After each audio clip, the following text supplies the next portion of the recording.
녹조가 일어난 옥정호 일부 지점에서 독성 물질이 검출됐습니다. 하지만 전라북도는 상수도가 안전하다며 검사 결과에 의문을 제기하고 나섰습니다. 새만금 지역 간 연결도로 건설 사업이 정부의 예비 타당성 조사를 통과했습니다. 새만금 연결도로는 부안군 하서면 국도 30호선에서 동서도로까지 완공 6차로 규모입니다. 지난 26일 오전 11시 50분쯤 김제시 청하면의 한 주택에서 화재가 발생했습니다. 인명피해는 없었지만 소방당국 추산 1,900만 원 상당의 재산 피해가 났습니다. 전북방송이 2022년 3분기 지역채널심의위원회를 개최했습니다. 심의위원들은 지역개발 사업 과정에서 지역 민간 갈등을 해결하기 위한 기획보도를 주문했습니다.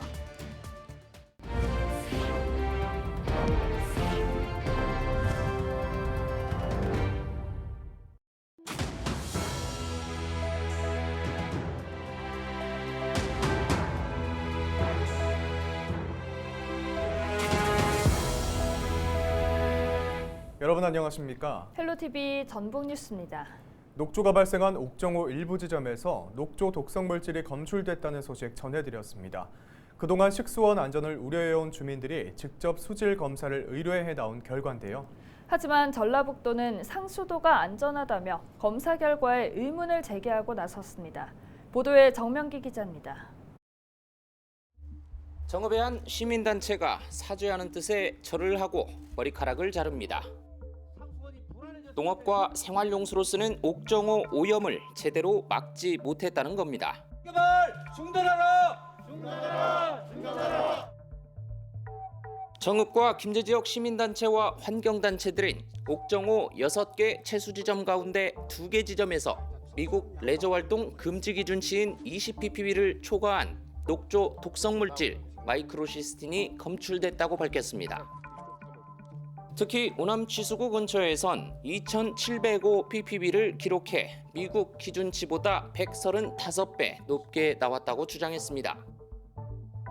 그동안 녹조 문제를 제기해온 시민단체가 직접 부경대에 의뢰한 결과치입니다. 미국에서는 접촉 금지하는 수준의 수백 배에 달하는 물로 우리는 마실 수돗물을 만들고 먹을 농사를 짓고 있으며 수면과 수변에 관광시설을 짓고 있는 것이다. 실제 녹조 독성 물질이 검출된 현장을 가봤습니다. 맨눈으로 봐서는 이전에 비해 다소 줄어든 것처럼 보이지만 여전히 사라지지 않고 있습니다. 전북도와 지방환경청, 수자원공사 등으로 꾸려진 녹조 대응 전담팀이 운영된 지 한 달이 지나고 있는데요. 보시다시피 녹조는 완연한 가을로 접어든 지금까지도 계속되고 있습니다. 옥정호 오남 취수구에서 도원천으로 흐르는 구간 역시 초록빛을 띠고 있습니다. 취수원을 우남 취수구에서 실버발전소 취수구로 급수 체계를 변경한 9월 21일 전에는 녹조 독성 물질이 정수장으로 유입되었을 가능성을 배제할 수 없다. 하지만 전북도는 시민단체의 채수 방법에 문제가 있고 대표성도 없다며 반박에 나섰습니다. 호수 내부에서 수심에 따라 채수해야 하지만 수변 표층에서 채수했다며 검사값 신빙성에 의문을 제기했습니다. 또 농업용수를 대는 우남 취수구 쪽은 환경부가 조류를 검사하는 공식적인 지점이 아니며 칠보 취수구가 옥정호를 대표하는 지점으로 지금까지 문제가 없다는 입장입니다. 정읍 지역에 수돗물을 공급하는 산성 정수장의 정수와 원수에서도 독성 물질은 나오지 않았다는 것. 생활용수로서는 문제가 전혀 없는 상황이었고 그래도 저희들은 보기에도 안 좋고 하니까 방제 활동을 이 경보 단계 수준으로 해서 방제 역할을 해왔고 최근 경남 지역에선 진해와 김해 수돗물에서 마이크로시스틴이 검출됐다는 조사 결과가 나왔는데 그동안 낙동강 원수에서 마이크로시스틴이 검출되더라도 정수 처리를 거치기 때문에 수돗물은 안전하다는 환경부나 경상남도의 해명을 뒤엎은 결과에서 논란이 계속되는 상황. 이 쌀에서 과연 녹조 독성이 검출되는지 여부를 의뢰를 냈었는데요. 세계보건기구에서 기준으로 내세운 수치보다 무려 33배나 되는 녹조 독성이 확인이 되었습니다. 심지어는 녹조가 발생을 한 수역에서 공기 중을 통해서도 에어로졸 형태로 확산되는 것을 금강과 낙동강에서 확인한 바 있습니다. 정읍지역 시민단체는 김관영 도지사에 대해 직무유기, 지역구 국회의원인 윤준병 의원에 대해서는 정읍 식수관리지역엔 녹조가 발생하지 않았다는 허위사실을 유포했다며 경찰에 고발했습니다. 헬로티비 뉴스 정명기입니다.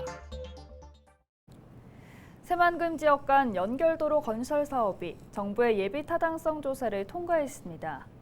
전북도는 기획재정부 국가재정사업평가위원회에서 새만금 지역 간 연결도로 건설 사업이 예비 타당성 조사를 최종 통과했다고 밝혔습니다. 새만금 지역 간 연결도로는 부안군 하서면 국도 30호선에서 잼버리 대회 부지와 환경생태 용지, 국제협력 용지 등을 거쳐 동서도로까지 20.7km, 왕복 6차로 규모입니다. 이 사업은 앞서 2020년까지 두 차례에 걸친 기획재정부 재정사업평가 심의 결과 시급성이 부족하고 국고지원 근거가 미흡하다는 이유로 예비 타당성 조사 대상에서 연이어 탈락했습니다. 전북도는 새만금 지역 간 연결도로가 건설되면 국내외 자본 투자와 기업, 사람이 몰려들 것이라며 기대감을 내비쳤습니다. 지난 26일 오전 11시 50분쯤 김제시 청하면의 한 주택에서 불이 나 1시간 20여 분 만에 꺼졌습니다. 이 불로 인명피해는 없었지만 주택 49제곱미터와 내부 집기 등이 불에 타 소방당국 추산 1,900만 원 상당의 재산 피해가 났습니다. 경찰과 소방당국은 아궁이 불씨가 집안으로 옮겨 붙은 것으로 보고 정확한 화재 원인을 조사하고 있습니다. 전북방송이 2022년 3분기 지역채널심의위원회를 개최했습니다. 27일 전북방송 회의실에서 열린 회의에서 7명의 심의위원들은 지역개발 사업 과정에서 발생한 지역 민 간 갈등을 해결할 수 있는 기획보도를 주문했습니다. 또 주민들과 소통을 하지 않은 지자체에 대해 개선안을 유도해야 한다고 제언했습니다. 위원들은 이어 전북방송이 지역 소상공인들의 어려움과 농촌 지역 난개발 등을 보도한 점을 높게 평가하며 지역 민원 해결을 위한 보도 확대를 요구했습니다. 주위에 있는 많은 이슈들이나 뉴스거리들을 좀 발굴하고 대안들을 제시할 수 있도록 서로 좀 관심을 기울이고 노력하도록 하겠습니다. 200억 원대 렌터카 투자 사기 행각을 벌인 30대가 실형을 선고받았습니다. 전주지법은 27일 특정 경제범죄 가중처벌 등에 관한 법률 위반 등 혐의로 기소된 35살 A씨에게 징역 9년을 선고했습니다. A씨는 지난 2018년 11월부터 3년간 렌터카를 맡기면 매달 수익금과 할부금을 보장하겠다고 속여 52명으로부터 210억 상당의 차량 261대를 가로챈 혐의 등으로 기소됐습니다. 재판부는 실제 피해 금액은 더 많을 것으로 보인다며 누범 기간에 저지른 범행이어서 무겁게 처벌할 필요가 있다고 설명했습니다. 지난 26일 오후 1시 반쯤 남원 수지면의 한 창고에 있던 벽 건조기에서 불이 났습니다. 이 불로 인명피해는 없었지만 건조기 한 대가 불에 탔습니다. 남원 소방서는 인력 33명과 펌프차 등 장비 11대를 투입해 40여 분 만에 불길을 잡았습니다.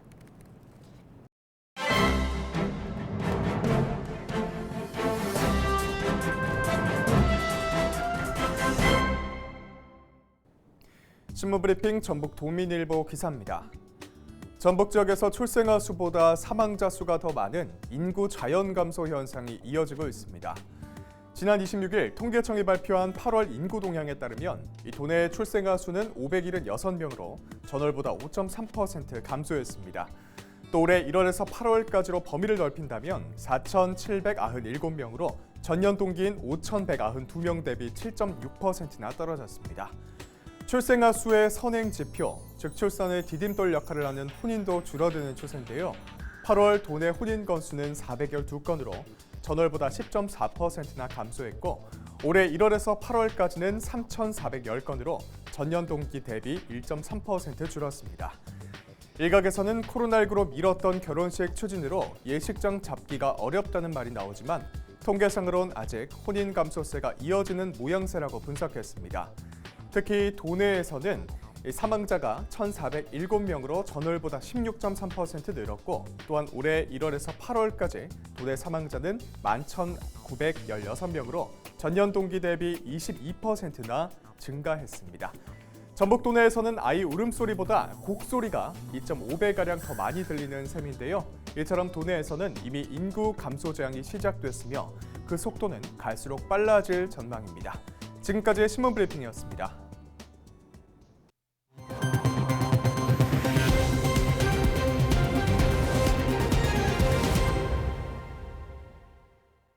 전북경찰청 고속도로 순찰대는 가을 행락철을 맞아 교통법규 위반 행위를 집중적으로 단속합니다.